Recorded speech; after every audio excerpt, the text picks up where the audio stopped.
Hello survivors out there. Well, I'm here, not in my hide, in my outpost, so came down to the south end of the island to catch some fish. Wanted to show you guys what it's like over here. So these are the waters that I fish at. We've got sturgeon, striped bass, and halibut in these waters here. And over here are some abandoned cargo tankers. Let me tell you, those are no fun to be in. I mean, the deck is pitching, it's swaying. You know, it's dark inside, unfamiliar territory. Here's some patrol members coming up.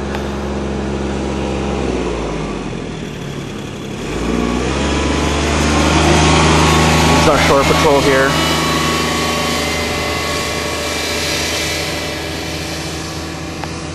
They're the guys that actually make sure this area is secure. Over here we have the city, all dark at night. Usually when you look over at the city, you see, you know, the city lights and the shoreline, all dark. That city is pretty much dead. It's taken over by the infected. I would not want to be there. What's this? Hold on a sec, guys. I'm seeing, looks like smoke on top of that hill. Hold on 1 second. Eagle 6, Nightmare 1. Nightmare 1, Eagle 6. This is Nightmare 1. Be advised, I have eyes on what appears to be a fire or smoke on a hill. Approximately 7 miles south of the city of San Francisco. I'm at azimuth 260. I am reporting from sector Whiskey 4. Copy your last interrogative. Do you have visual on any survivors? Negative life signs at this time. I will maintain overwatch. That's a solid copy. Bird dog is en route to smoke. Copy. Nightmare 1 out. Well, you saw in the previous clip that column of smoke from that hill. We actually sent our observation plane over there, and they actually were able to contact a group of 5 survivors via short-range radio. They're currently under siege by a swarm of infected, and their safe house is actually on fire, which is the smoke that you saw. So our commanders decided that my team is being sent in.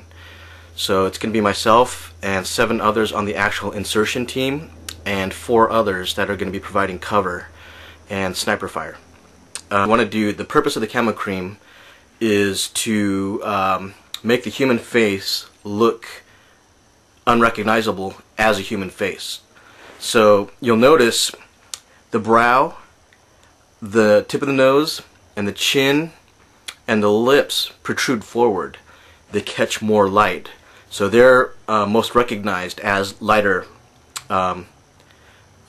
shade, whereas the eye sockets underneath the nose and the space between the chin and your lips are sunken in and they catch shadows, so they're typically dark. So what you want to do is darken the parts that primarily appear lighter, and then lighten the parts of your face that primarily would appear darker. So like I said, you want to lighten the parts that are typically in shadow, which includes the eye,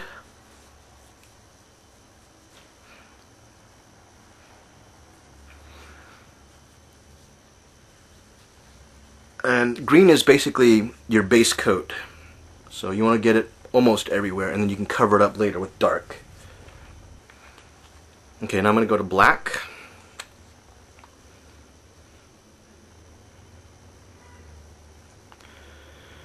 And we want to darken the parts that protrude and you normally catch the light. So the brow, the nose, the lips, and the chin. But we don't want to do it symmetrical, because in nature, things are very rarely symmetrical. Nature in nature, things are always random. If you think about the branches of a tree and things of that nature, it's always a random pattern. So what we want to do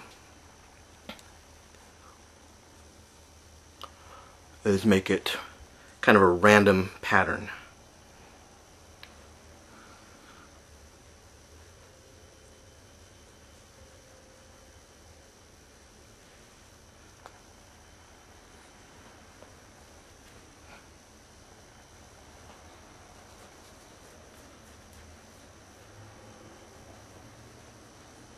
Okay, and then brown is used primarily just as an accent. You don't want to go too heavy on the brown, because if you go too heavy on the brown, it actually appears red, which really stands out. So what you want to do is just take a little bit of it and mix it in with the other colors. See how it's a little more muddled than it appears naturally, which is really bright. So just mix it in really well.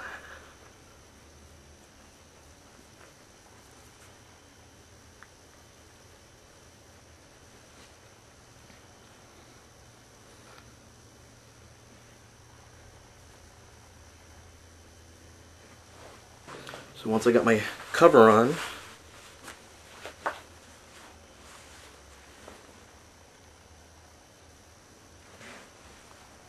there you go. When I'm in foliage, blend right in. And since tonight's operation is going to be stealth based, what I'm going to do is use an earbud here. Earbud with an inline microphone, which I'm going to have clipped close to my collar. So plug that into your radio.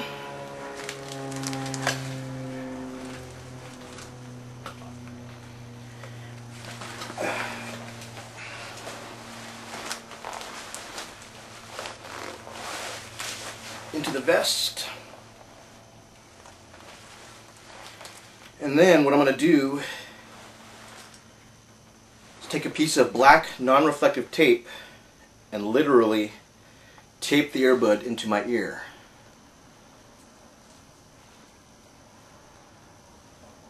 Non-dominant ear because I want my good ear, or the ear I used most. Just it's good to know which ear you use most, just like when you're shooting, you need to know which eye dominant you are.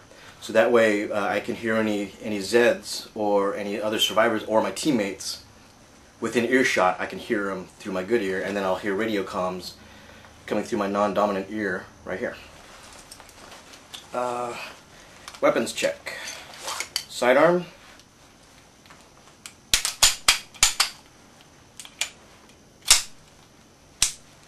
Cocked and locked. Lock it in place. And like I said previously, tonight's operation is stealth based. Oh, before I forget, reflective. My watch face is reflective. Take another piece of tape, cover that bad boy up. And like I said previously, tonight's mission is going to be stealth based. So we're going in after sundown when it's dark, and we're going in quiet. So tonight I'll be carrying the silenced M4.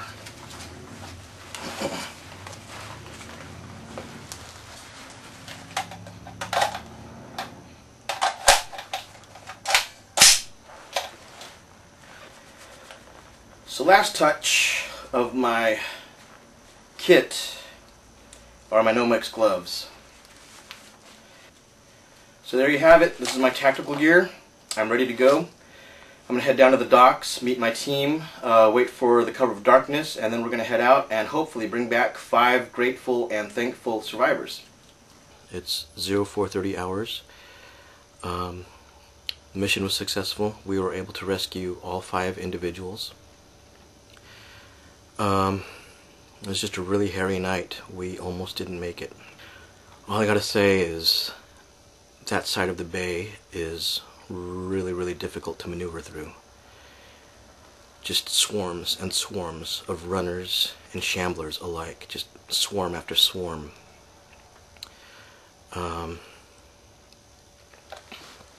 I almost died last night.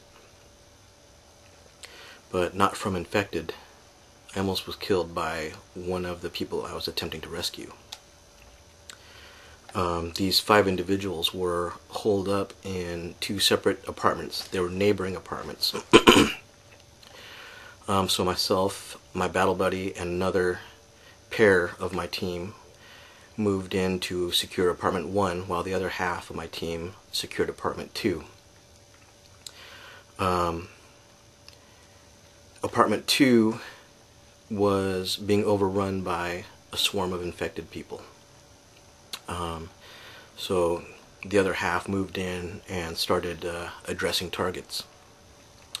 One of the survivors that we were trying to rescue had a 12-gauge shotgun that he had took it upon himself to load up, alternating rounds, buckshot and slugs, which, you know, I hardly ever say never, but you pretty much never want to load up a shotgun magazine tube with alternating buckshot and slugs. So I was securing my survivors, and all of a sudden rounds started coming through my wall. The survivor was firing through this wall, and I was on the other side of it. Actually, he was firing through 3 walls: bathroom, bedroom, then my bathroom, and then the bedroom that I was in. So 3 walls. These slugs are just coming through. Slugs, there's not very much in the modern structure that'll stop a slug. And I'm just sitting there seeing holes. Just boom, boom, boom right in front of me. And Lord knows how I was not hit. But I mean, these slugs are missing me by inches. I could hear them cracking past my ear. It was a very lucky night, and it really opened my eyes that, you know, you got to watch out for not only the infected and bandits, but the very people you're trying to save. So once I get cleaned up, you know, I'm gonna get out of all my battle rattle and get my mascara off. I'm going to put a video out on the proper usage of a shotgun with regards to buckshot and slugs. So you'll see that video shortly. All right. Well, I'm all cleaned up and out of my tactical gear. I'm just really exhausted from tonight's mission, but I was speaking to the team sniper that was covering us during the mission, and he says he's got some footage of our extraction. We were moving to the beach back to our rigid inflatable boats when we were being pursued by a swarm of runners. It was pretty hairy. We actually had to go loud. We usually don't like to go loud, but we had to open up with everything we had to make it back to the boats. So I'm going to attach that clip to the end of this video so you guys can see what that looked like from the sniper team's point of view of our extraction. Okay, hope you guys enjoy that. But for right now, I am going to get a shave, and then I'm going to rack out. I'm pretty exhausted, so I'm going to sleep for hopefully a pretty long while. Okay, I'll talk to you guys soon. Stay safe out there.